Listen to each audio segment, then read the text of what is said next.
movement. Just like the moratorium against the Vietnam War that happened in 1969 in October. That's the one that Nixon responded with the silent majority speech, because he saw that, like, oh shit, this isn't just like long-haired, like, stoner college campus people.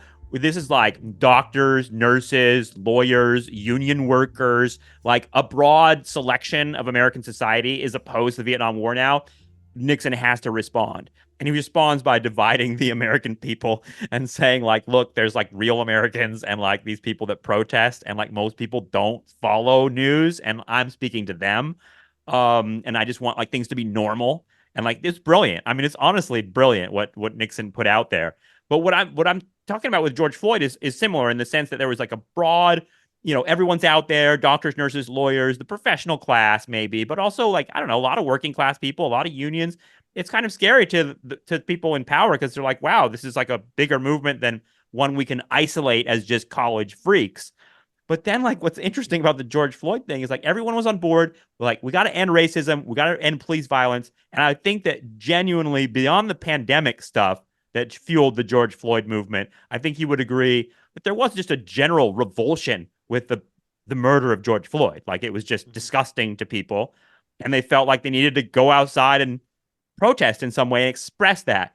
But then when you have the people that like actually formed the movement and say, what are we going to do about it? They're like, abolish the police, abolish all prisons, defund everything. And like, you lost like fucking 90% of those people. 90% of the people that were like with you are just like, I'm not into abolishing prisons. I'm not into, and I don't know if that's exactly the narrative, if that's exactly what happened. Right. But it seems like it's part of the political danger of like going into the more radical spaces of that kind of discourse, is you lose like the popular part of it. I don't know. Yeah, and I think to take one example from the current protests, I don't know, I can't remember what school this is from, but I think these demands are relatively consistent across multiple campuses.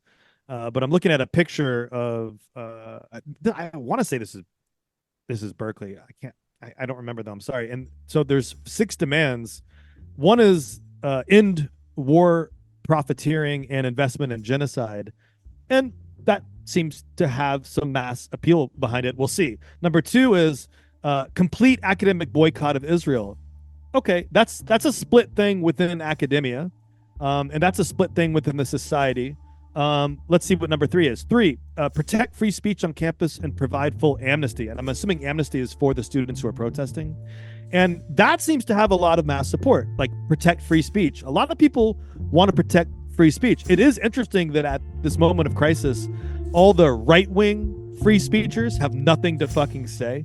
So I don't know what Chappelle has said about the campus protest. I don't know what Elon Musk has said about campus protest. But all those people on the right who went around the last few years saying the woke cancel culture is coming from the left.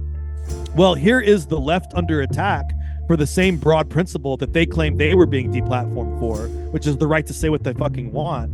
And the right's pretty goddamn silent on the issue. Yeah. And all the elected officials, the DeSantis anti-woke crowd, boy, they have no fucking defense of what's going on the campuses in terms of speech protection. In fact, their general support is for the NYPD to come in, disrupt the protest, get rid of the tents, get rid of the encampments, and shut these kids up. Well, that sounds like cancel culture to me,